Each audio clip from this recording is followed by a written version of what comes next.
नायब सिंह का तो दाव लग गया। ये लोग तो एमसी बनने लायक नहीं, सीएम बन गए। ये तो मोदी के नाम पे बने हुए हैं। इनको मोदी का नाम हटाओ तो चुनाव लड़ा के देख लो। इनको बीजेपी के सिंबल से हटाओ तो ये एमसी बनने लायक भी नहीं है। आप लोग इनको इतनी तवज्जो क्यों दे रहे हो? हमारे परिवार के सदस्य हैं जी, और आज से नहीं है, पीढ़ी दर पीढ़ी चौधरी देवीलाल जी के संघर्ष में इनके परिवार का संघर्ष रहा है। चौटाला साहब के साथ रहा है, मेरे पिताजी के साथ रहा है, अब हम आगे बच्चों के साथ भी, नौजवानों के साथ भी इनके बड़ों का और इन नौजवानों का शुरू से साथ रहा है। ये तो चलो कई बार हालात परिस्थितियां ऐसी हो जाती हैं और कोई कई बार आपस में लोकल लेवल पर होकर के तो अब सब वापस आ रहे हैं, और जब ये शुभ संकेत है कि सारे लोग जो है दोबारा संगठित होकर के पार्टी को मजबूत बनाने की दिशा में आ रहे हैं। लोकदल में पूर्व विधायक ज्वाइन कर रहे हैं सर, लगातार लोकदल में लगातार काफी पूर्व विधायक है वो ज्वाइन कर रहे हैं, चाहे संपत्ति। मैं जब उनकी तस्वीर देखता हूँ ना, अभी कल परसों की एक तस्वीर देख रहा था माफी के साथ, वो पार्टी मुझे टायर्ड और रिटायर्ड लगती है। उसमें कोई फ्रेशनेस नहीं है। जो लोग रिजेक्टेड लोग हैं, टायर्ड लोग हैं एंड ऑलमोस्ट रिटायर्ड लोग हैं, और अभी नहीं है तो 29 में से 100% ही रिटायर्ड हैं। उन लोगों की आखिरी पारी खेलने के लिए एक जो है ना रिटायर्ड लोगों की टीम बनाई जा रही है।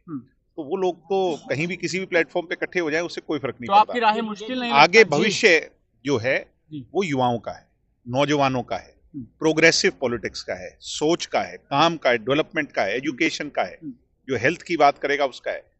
ये लोग तो पुराने ढरडे को कितना ही पीट ले उसको कुछ नहीं होना जी।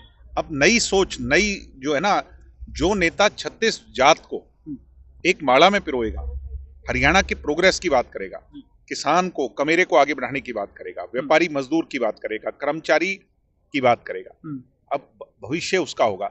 और हमारे जितनी मेहनत तो कोई कर ही नहीं सकता। हमारी पार्टी जेजेपी का कार्यकर्ता डॉक्टर अजय सिंह चौटाला जी की मेहनत से उसको आदर्श मानता है, यानी सुबह घर से निकलना और शाम तक मेहनत करना। आपने देखा है क्या कि जब से चुनाव हुए हैं हम एक भी एमएलए चाहे ना जीते हों, हमारे जितना कोई फील्ड में है क्या?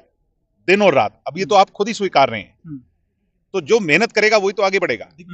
ये लोग तो जिनका आप नाम लेते, ये तो इतने टायर्ड हैं, ये तो ड्राइंग रूम में बैठने वाले लोग हैं, ये तो मूर्तियां हैं। आया सीएम के नारे लग रहे हैं सर, जीरो से। आपके पिताजी ने पिछले दिनों जो बयान दिया था उसको, जो बयान है उससे घमासान मचा हुआ है पूरे प्रदेश में। नहीं, घमासान किस बात का मचा? उन्होंने ही कहा कि जो पड़ोसी मुल्कों में हालात थे, व्यवस्था परिवर्तन के खिलाफ लोगों ने जन आंदोलन किए, सड़कों पे उतरे, और ऐसे हालात हमारे यहाँ भी बन सकते हैं। तो डर किसको लग रहा है? किसको डर लग रहा है? सत्ता को ही लगेगा ना। तो सत्ता को डर लग रहा है, इसका मतलब सत्ता के अंदर बेचैनी है, लोग नाराज हैं। अब उसकी बात हो रही है और ये लोग इतना तिलमिला रहे हैं, इसका मतलब ये घबराए हुए हैं। नायब सैनी ने कहा कि लोकतंत्र से विश्वास उठ चुका है। लोकतंत्र से अगर विश्वास उठता तो मेरे पिताजी राजस्थान में इलेक्शन नहीं जीतते, दो बार। भिवानी में जाकर के सांसद नहीं बनते, दवाड़ी में जाकर एमएलए नहीं बनते, राज्यसभा के एमएलए। जितनी बार नायब सिंह सैनी जीवन में चुनाव लड़े होंगे उससे ज्यादा बार वो पदों पर रह चुके हैं जिनकी वो बात कर रहे हैं नायब सिंह। नायब सिंह का तो दाव लग गया।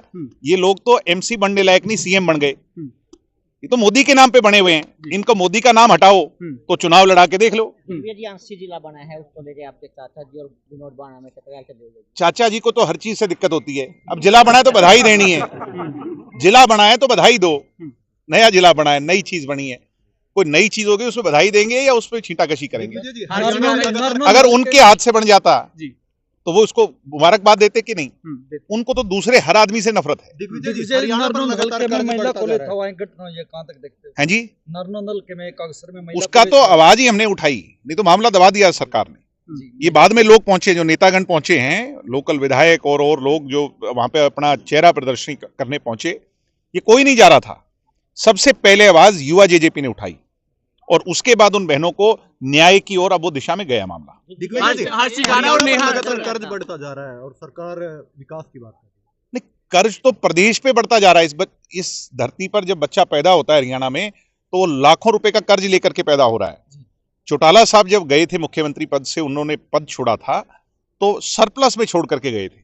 तो आज की जो सत्ता है वो कर्जवान बच्चा हमारा यहाँ पे पैदा हो रहा है, तो ये बहुत चिंता का विषय है। कृष्ण बेदी का बयान है कि फोटो देवीलाल के लगाते हैं, लेकिन अरे थोथा चना बाजे घना, किसका नाम ले रहे हो आप? ये कल तक मुझे कह रहा था कृष्ण बेदी जी कि मैं जानता ही नहीं दिग्विजय कौन है।